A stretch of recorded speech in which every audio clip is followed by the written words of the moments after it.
Hello दोस्तों, आइए अब जो हमने पहली वीडियो इससे पहला पार्ट को कवर कर लिया था, जिसके अंदर हमने क्या किया था, डिफेक्ट ऑफ आई विजन को समझा था कि आंखों में किस तरह की प्रॉब्लम हो सकती है।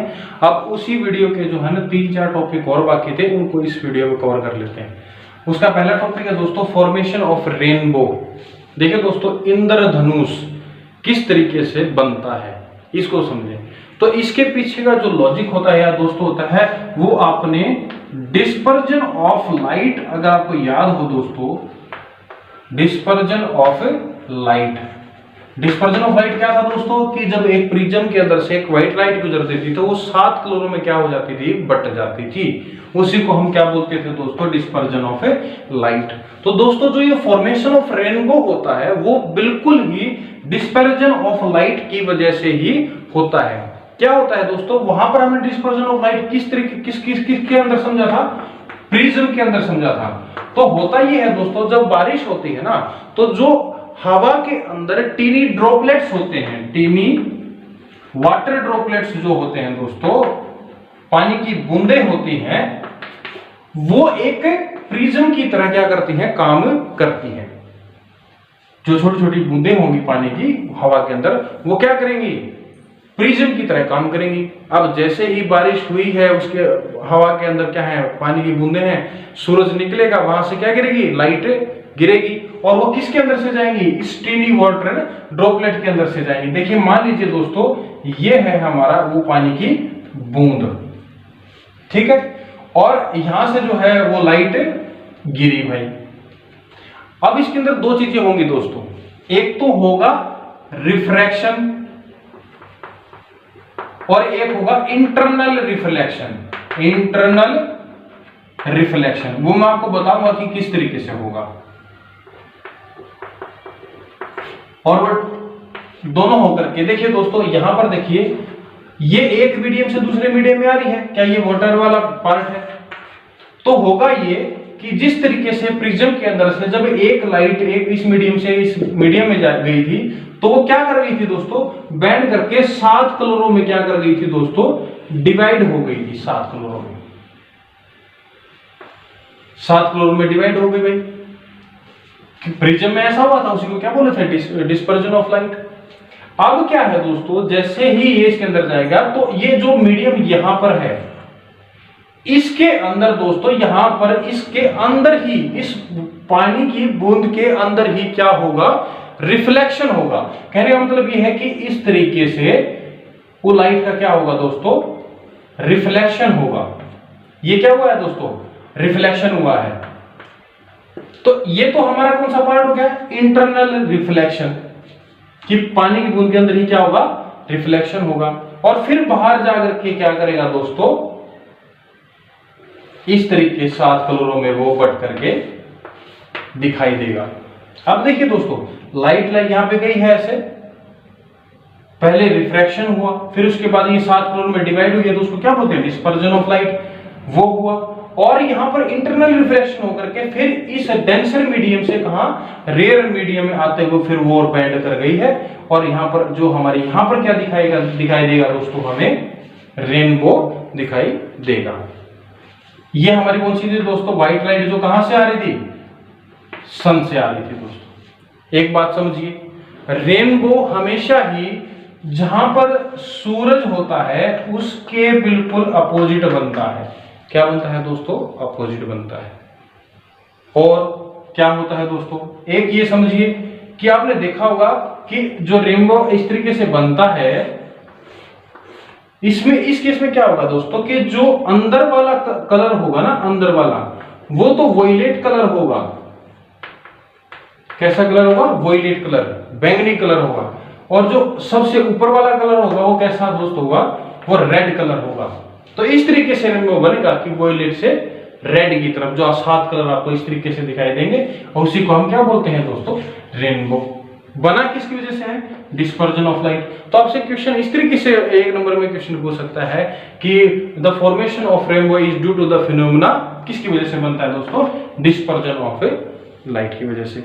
एक्सप्लेन आपको पता ही है कि टिन ड्रॉपलेट्स किस तरीके काम करते हैं, प्रिज्म की तरह। जब उसमें लाइट गिरती है तो उसमें डिस्पर्जन होता है, एक बार इंटरनल रिफ्लेक्शन होता है और बाहर करके क्या करते हैं, वॉयलेट से रेड की तरफ होते हुए, बाहर की तरफ होते हुए कर्व्ड शेप में क्या बनता है, रेनबो बनता है, अपोजिट टू द सन। जो जहां पर सन है उसकी बिल्कुल अपोजिट में क्या बनेगा, रेनबो बनेगा दोस्तों। ये आपने समझा। अब अगले टॉपिक को समझते हैं। आइए दोस्तों, नेक्स्ट टॉपिक है हमारा एटमॉस्फेरिक रिफ्रैक्शन, जो हमारा पर्यावरण के अंदर दोस्तों। अब देखिए दोस्तों क्या होता है, पहले तो हम इसको क्या समझेंगे कि ये होता क्या है एटमॉस्फेरिक रिफ्रैक्शन, और फिर इस चीज के कारण जो हमें दो फिनोमेना देखने को मिलते हैं वो इसकी वजह से कौन कौन से होते हैं वो समझेंगे। पहले ये समझिए दोस्तों, क्या होता है दोस्तों कि आपने देखा है कि हमारी अर्थ है, इस अर्थ के ऊपर दोस्तों अलग अलग क्या बनी हुई है, एटमॉस्फेयर की जो हमारा क्या है, लेयर बनी हुई है। एटमॉस्फेयर की क्या बनी हुई है, लेयर है। जैसे कि दोस्तों ये अलग लेयर है, इसके अंदर मतलब यहां पर क्या होती है, वार्म्स लेयर होती है, गर्म हवाएं, गर्म हवा गैसों का क्या होता है, एक लेयर होती है।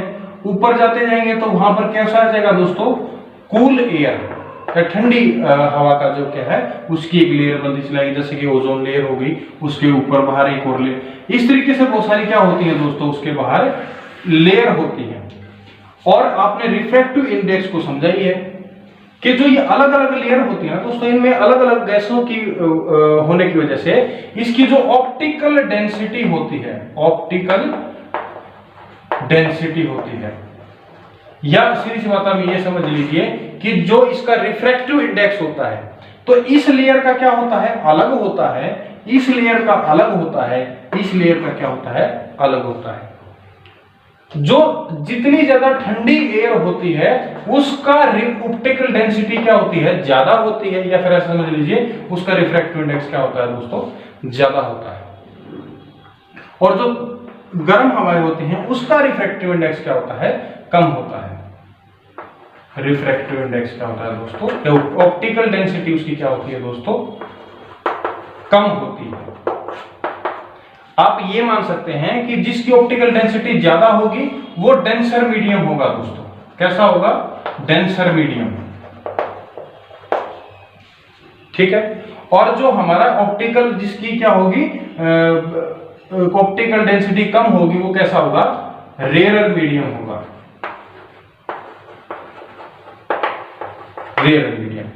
अब होता ये है दोस्तों कि जब इन जो हमारा ये लेयर्स है इसके अंदर से कोई भी लाइट आएगी, तो आपको पता ही है कभी भी कोई लाइट अगर डेंसर मीडियम से रेयर मीडियम या रेयर मीडियम से डेंसर मीडियम में जाती है तो उसका क्या होता है, रिफ्रैक्शन होता है। क्या होता है, रिफ्रैक्शन। अब देखिए दोस्तों, ये रिफ्रैक्शन जो इस केस में होगा तो ये इस एटमॉस्फेयर की वजह से होगा। जो ये लेयर है, जो एटमॉस्फेयर है अर्थ का, हमारी अर्थ का क्या है, एटमॉस्फेयर है, उसकी वजह से होगा। तो इस एटमॉस्फेयर की वजह से जब रिफ्रैक्शन होता है उसको बोलते हैं दोस्तों हम एटमॉस्फेरिक रिफ्रैक्शन। रिफ्रैक्शन होगा कि ये अलग अलग क्या होती है, इनकी ऑप्टिकल डेंसिटी या फिर रिफ्रैक्टिव इंडेक्स से अलग अलग होता है, उसकी वजह से क्या होता है, रिफ्रैक्शन होता है लाइट का। या कहां से, अगर कहीं कहां से आ रही है भाई, जो हमारे सूरज से आ रही है, या फिर कहां से आ रही है दोस्तों, सितारों से जो लाइट आ रही है। अब इसी को जो है ना वो आपने ये समझ लिया कि किस तरीके से क्या चीज होती है कि फिर एटमॉस्फेरिक रिफ्रैक्शन। अब एटमॉस्फेरिक रिफ्रैक्शन दो जगह पे इस्तेमाल होता है। एक डायरेक्ट इक्वेशन होता है तारों का टिमटिमाना दोस्तों, तारों का टिमटिमाना, कि भाई तारे क्यों टिमटिमाते हैं। तो उसका एक सिंपल सा अगर एक वर्ड में बताऊं तो उसका कारण होता है एटमॉस्फेरिक रिफ्रैक्शन। और एक होता है दोस्तों कि जब सुबह सूर्य उगता है या फिर सूर्यास्त होता है यानी छिपता है, तो उस समय दोस्तों वो एक्चुअली देखो क्या होता है दोस्तों, सुबह सुबह वो 2 मिनट पहले ही उग जाता है, 2 मिनट पहले ही उगता हुआ नजर आता है। हालांकि वो दो एक्चुअल में वास्तव में तो 2 मिनट बाद उगेगा, लेकिन इस एटमॉस्फेरिक रिफ्रैक्शन की वजह से वो 2 मिनट पहले ही क्या करता है, उगता हुआ नजर आता है और 2 मिनट पहले छिपता हुआ। ध्यान से समझिए, वो एक्चुअली छिप गया होगा 2 मिनट पहले ही, लेकिन आपको 2 मिनट बाद छिपता हुआ नजर आएगा। तो ये 4 मिनट का जो है क्या मिलता है, एक डिफरेंस होता है। किसकी वजह से होता है? एटमॉस्फेरिक रिफ्रैक्शन की वजह से होता है। अब वो अलग अलग कैसे होता है वो समझिए। देखिए दोस्तों,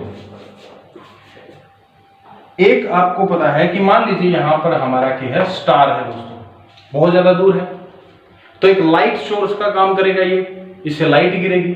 अब दोस्तों दो यहां पर इससे लाइट आती है दोस्तों, तो वो बिल्कुल डायरेक्ट तो आएगी नहीं, क्योंकि यहां पर क्या है, एक ब्लैंकेट बना हुआ है, कंबल की तरह है, एटमॉस्फेयर की लेयर बनी हुई है। उसकी वजह से यहां पर जो लाइट आएगी उसका क्या होगा, धीरे धीरे क्या होता आएगा दोस्तों, रिफ्रैक्शन होता आएगा। ध्यान से समझिए, मैं अगर इसको और अच्छे तरीके से आपको ड्रॉ करके बताऊं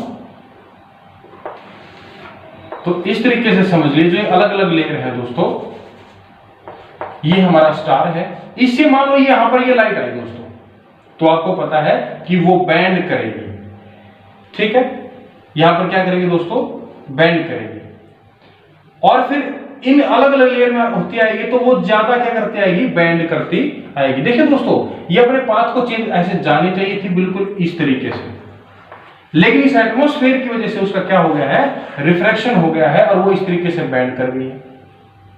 अब जो यहां पर आदमी बैठा है, यहां पर कोई अगर आदमी बैठा है तो उसको क्या होगा दोस्तों, ये बिल्कुल इसकी स्ट्रेट लाइन में जहां पर ये लाइट जाती दिखाई देगी, उसको यहां पर क्या दिखाई देगा, स्टार की अपीरेंट पोजीशन दोस्तों, इसको बोलते हैं अपीरेंट पोजीशन।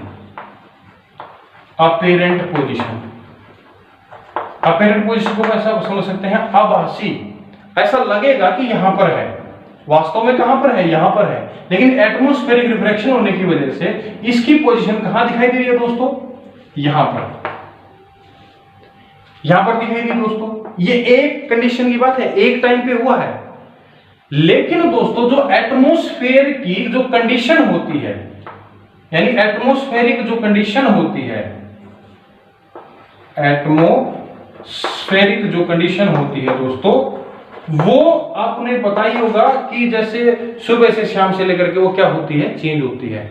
जैसे जैसे आप देखोगे कि शाम होएगी और ठंड होती, जो ठंड बढ़ती जाएगी, सर्दी बढ़ती जाएगी, तो इसकी वजह से यहां का जो इन्वायरमेंट है दोस्तों वो चेंज होएगा। क्या होगा, चेंज होगा। उस चेंज होने की वजह से यहां की जो ऑप्टिकल डेंसिटी है, ऑप्टिकल डेंसिटी है, या फिर ऐसा मान लो कि रिफ्रैक्टिव इंडेक्स है, वो दोनों की दोनों, ये इनमें से कोई भी समझ लीजिए, दोनों क्या होती हैं, चेंज करती हैं। Time to time atmospheric condition क्या होंगी, चेंज होंगी। एटमॉस्फेरिक कंडीशन चेंज होने की वजह से उनका क्या हो जाएगा, ऑप्टिकल डेंसिटी या रिफ्रैक्टिव इंडेक्स क्या होगा, चेंज होगा। उसकी वजह से, चेंज होने की वजह से दोस्तों जो ये अपीरेंट पोजीशन होती है ना, ये हिलती है, फ्लक्चुएट करती है। इसको क्या बोलते हैं, फ्लक्चुएट करती है।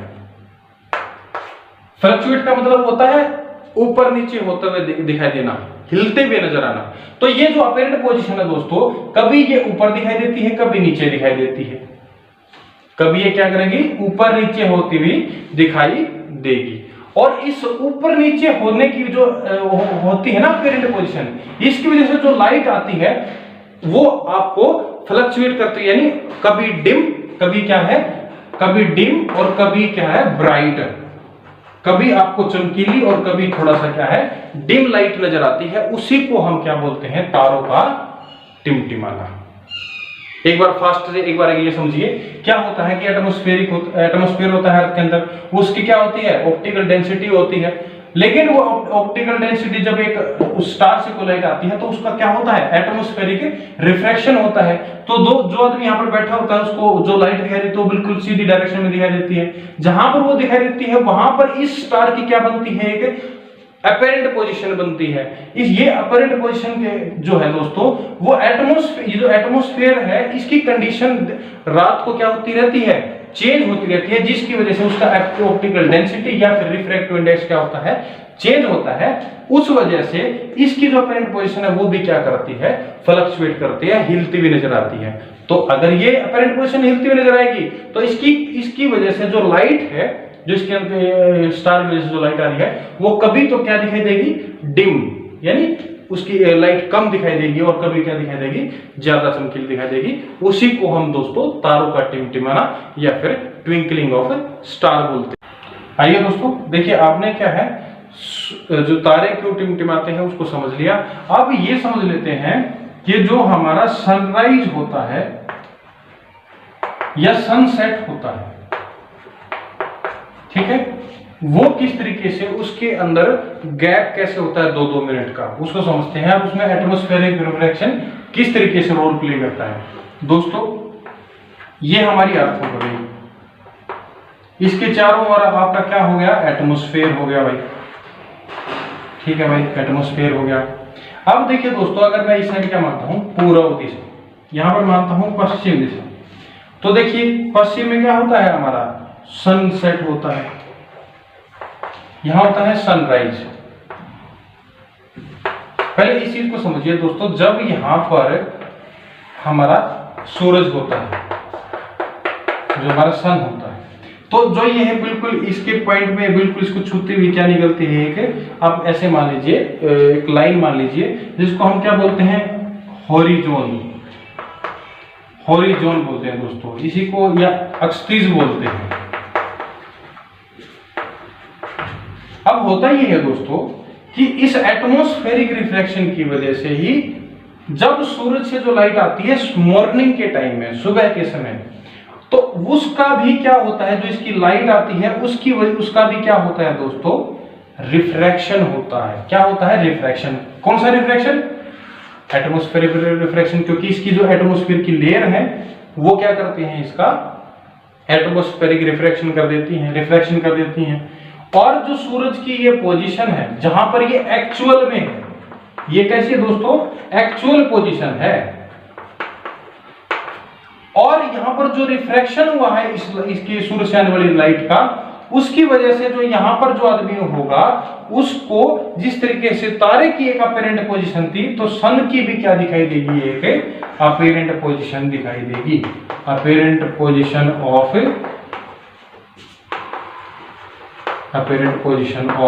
सन। तो आपको क्या होगा, जब मॉर्निंग में सूर्य इस पोजीशन पे होगा ना, तो आपको 2 मिनट पहले ही, ध्यान रखिएगा, जो ये गैप होता है, ये अपीरेंट पोजीशन में और एक्चुअल पोजीशन में, या ऐसा समझ लीजिए कि एक्चुअल सनराइज में और अपीरेंट सनराइज में जो गैप होता है वो 2 मिनट का होता है।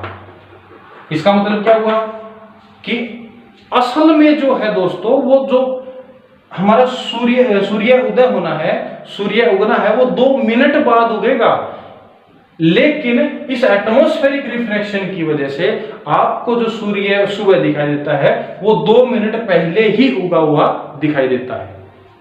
ये कौन सा पोर्शन है दोस्तों, सनराइज वाला पोर्शन है, 2 मिनट पहले ही उगा ही दिखाई देगा। क्यों दिखाई देगा, ड्यू टू एटमॉस्फेरिक रिफ्रैक्शन, क्योंकि एटमॉस्फेयर का इस सन ने क्या, सन का क्या कर दिया है, इसकी लाइट आने वाली उस लाइट का एटमॉस्फेरिक रिफ्रैक्शन कर दिया है। उस वजह से 2 मिनट पहले ही क्या दिखाई देगा, आपको सनराइज दिखाई देगा। इसका क्या होता है दोस्तों, जब बात आती है हमारी सनसेट की, तो दोस्तों जो हमारा एक्चुअल सनसेट होता है, एक्चुअल सनसेट होता है, उसकी पोजीशन जैसे ही इस हॉरिजॉन से नीचे चली जाएगी दोस्तों, आप ये बोल देंगे कि हमारा क्या हो चुका है, सनसेट हो चुका है। जैसे ही सनसेट इस हॉरिजॉन से नीचे चली जाएगी लाइट। अब दोस्तों क्या होता है कि एक्चुअल में वो जा चुका होता है, एक्चुअल में इस हॉरिजॉन से सन जो है एक्चुअल सनसेट हो चुका होता है, लेकिन इसकी यहां से इस सन से आने वाली लाइट जो होती है उसका यहां पर दोबारा से क्या होता है, रिफ्रैक्शन होता है। क्यों होता है, एटमॉस्फेयर की वजह से होता है। एटमॉस्फेरिक रिफ्रैक्शन होने की वजह से दोस्तों जो यहां पर जो लाइट गिर रही है उसको दोबारा से आपको क्या दिखाई देता है, इस रिफ्रैक्शन, एटमॉस्फेरिक रिफ्रैक्शन होने की वजह से उसकी एक अपेरेंट पोजीशन दिखाई देती है। जिस तरीके से वहां दिखाई दी थी, अपेरेंट पोजीशन ऑफ सन दिखाई देती है, यहां पर आपको सन दिखाई देगा। और कितनी मिनट बाद ये नीचे या यहाँ पे ये इसकी पोजीशन कब सनसेट होगी? 2 मिनट बाद, 2 मिनट बाद। इसका मतलब ये हुआ कि एक्चुअल में जो सनसेट है वो हो चुका है, लेकिन जो आपको दिखाई देता है वो 2 मिनट बाद दिखाई देता है। ये किसकी वजह से हो रहा है? दोनों ही सूर्यास्त के समय, सूर्योदय के समय और सूर्यास्त के समय 2-2 मिनट का क्या होता है? गैप होता है। एक्चुअल जो वास्तविक सूर्य उदय और सूर्यास्त होता है उसके अंदर किसकी वजह से होता है? एटमॉस्फेरिक रिफ्रैक्शन की वजह से। आइए दोस्तों अगला टॉपिक समझते हैं। तो आइए दोस्तों अपना अगला टॉपिक समझते हैं, स्कैटरिंग ऑफ लाइट, जिसको हम क्या बोलते हैं दोस्तों? प्रकाश का प्रकीर्णन। अब देखिए दोस्तों, इसको समझें कि ये कहाँ पर इस्तेमाल होता है और क्या होता है। देखिए दोस्तों, आपको पता है कि हमारी जो प्रकाश, जो हमारा सन होता है, उससे क्या आती है दोस्तों? लाइट आती है। अब वो लाइट जो है दोस्तों, आप उसको देखते हैं कि वो 7 कलर से मिलकर के बनी हुई होती है, ये आप समझते हैं। व्हाइट लाइट वैसे आती है व्हाइट लाइट, लेकिन आपने डिस्पर्जन में समझा था कि उसके अंदर कितने कलर होते हैं? 7 कलर होते हैं। अब दोस्तों क्या है कि जहां से वो जो ये लाइट है, जहां से गुजर रही होती है दोस्तों, जहां से गुजर रही होती है, मान लीजिए उसका साइज, यानी size of particle, size of particle, वो मान लीजिए कुछ भी मान लीजिए ए मान लीजिए, उसका साइज ए है। और आपने समझा था कि जो ये व्हाइट लाइट आती है इसकी क्या होती है? एक वेवलेंथ होती है। क्या होती है दोस्तों? वेवलेंथ होती है। ठीक है भाई, ये वेवलेंथ लैम्डा से हमने इसको डिनोट किया था, और जिसको इसके बारे में नहीं पता है तो मैंने वीडियो डाली थी, उसके अंदर मैंने अच्छे तरीके से समझा रखा है कि वेवलेंथ क्या होती है और किस तरीके से होती है। तो जो वेवलेंथ होती है दोस्तों, ये जो है, अब आप इसको समझने से पहले एक बार इस तरीके से समझिए। आपको एक बार रामायण आपने देखी होगी दोस्तों, तो रामायण का वो सीन याद कीजिए जब कुंभकर्ण जो है दोस्तों वो राम से लड़ने के लिए जाता है, तो वहां पर जो अंगद वगैरह होते हैं वो उसके सामने क्या करते हैं भाई साहब? पत्थर भगा करके, जो बड़े बड़े पहाड़ थे उनको उखाड़ करके और उसकी तरफ फेंकते हैं। तो दोस्तों क्या करता है, कुंभकर्ण का साइज इतना बड़ा था कि वो जब उसके पास वो पत्थर आते थे उनको वो ऐसे उसको भोर देता था और फेंक देता था उसको, यानी ये ऐसा मान के उसको फोड़ करके फेंक देता था। अब देखिए दोस्तों, अब इसने क्या किया है, आप इस तरीके से समझिए, जो यहाँ पर जो आदमी, जो कुंभकर्ण था दोस्तों, उसको आप पार्टिकल समझिए, और वो जो पहाड़ी आई थी उसको आप ऐसा मानिए कि लाइट है। अगर दोस्तों पार्टिकल का साइज इस वेवलेंथ के साइज से ज्यादा होगा, ध्यान से समझिए, इस वेवलेंथ जो आ रही है उससे क्या होगा? ज्यादा होगा। तो जिस तरीके से कुंभकर्ण ने उस पत्थर को, उस पहाड़ को ऐसे भोर करके फेंक दिया था, तो कहीं ना कहीं ये जो पार्टिकल का साइज है ये भी इस लाइट को क्या कर देंगे? डिफ्लेक्ट कर देंगे। ध्यान से समझिए, यहां पर एक शब्द आता है डिफ्लेक्ट।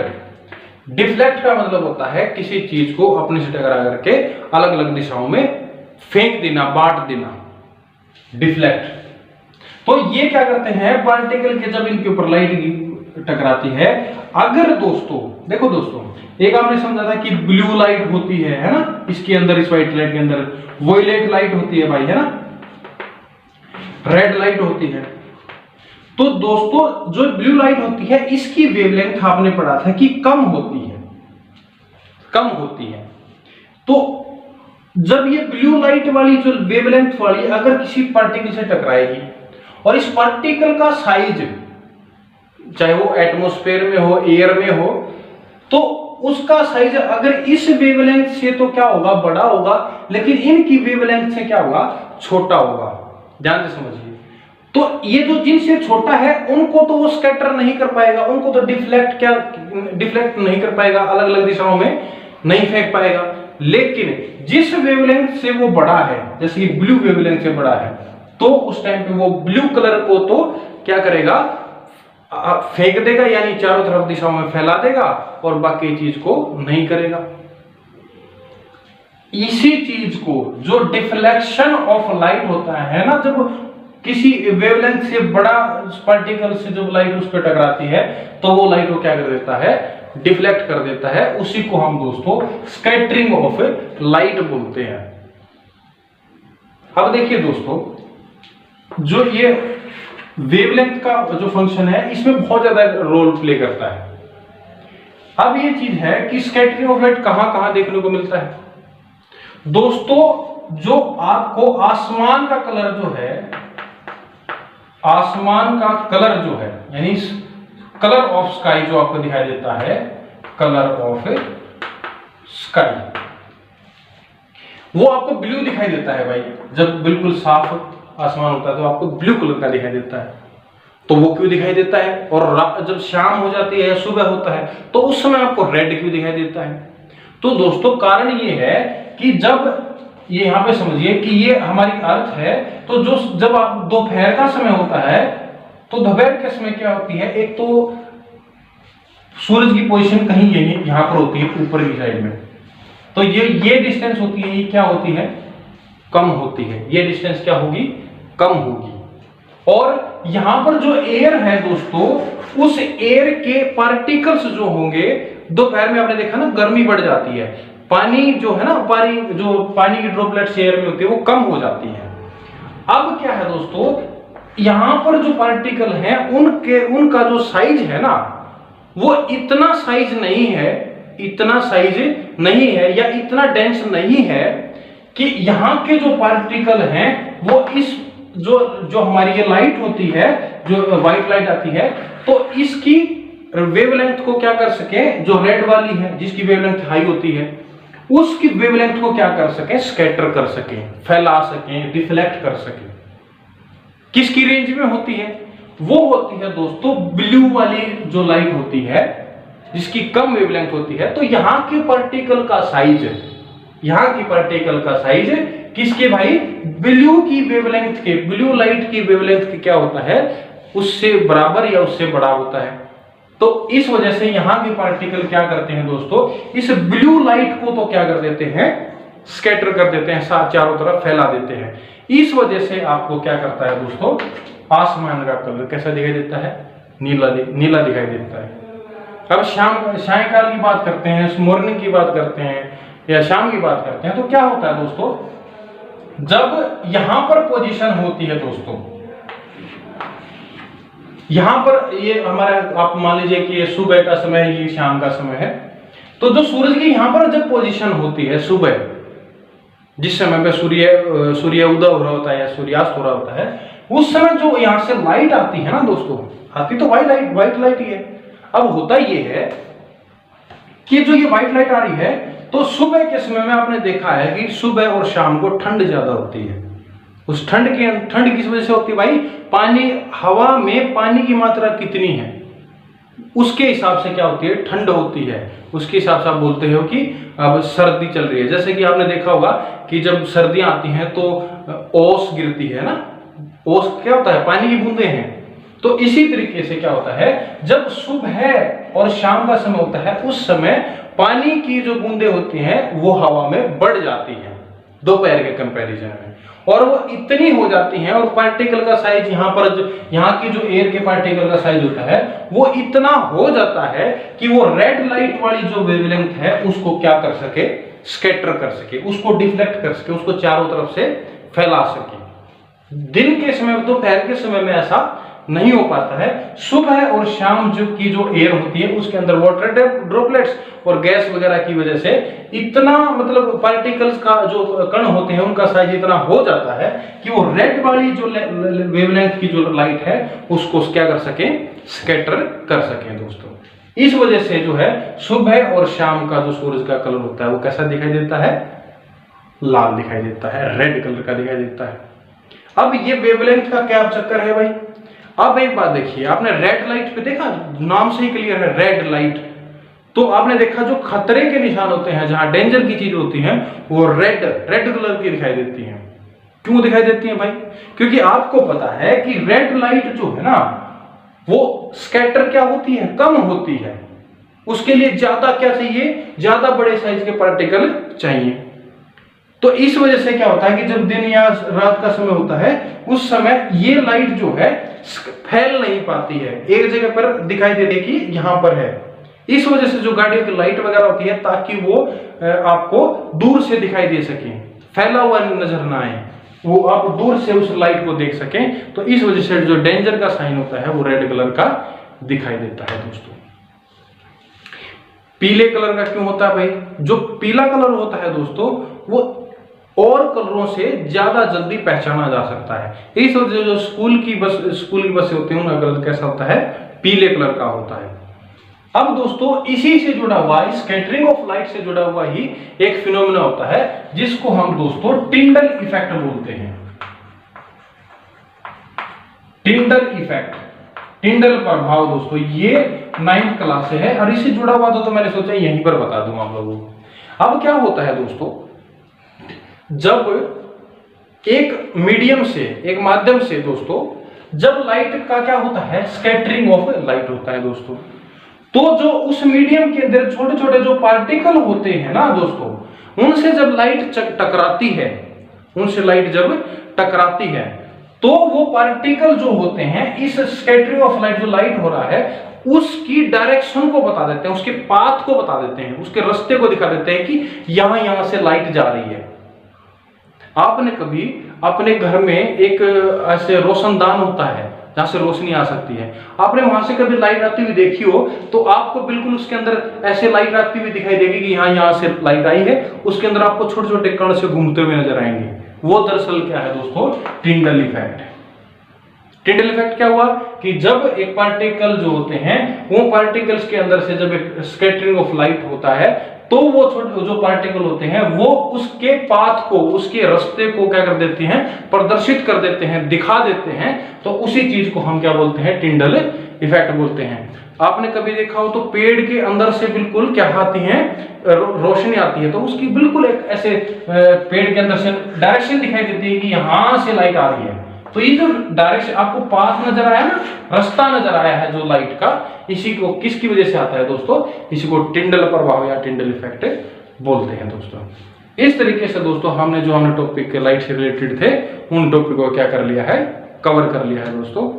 अगली क्लास में हम एक बायोलॉजी की क्लास जो है दोस्तों स्टार्ट करेंगे, और उसके फिर उससे जुड़े जो है केमिस्ट्री का पार्ट है, उसको भी स्टार्ट करेंगे, बिल्कुल बेसिक स्टार्ट करेंगे दोस्तों। तब तक इन पॉइंट्स को समझिए। बहुत ही ज्यादा जो 10वीं या 12th क्लास के स्टूडेंट हैं, उनके लिए बहुत ही ज्यादा इंपॉर्टेंट ये क्या है, क्लास है दोस्तों। अभी के लिए आप इनका नोट्स बनाइए और अपना ख्याल रखिए। नमस्कार दोस्तों।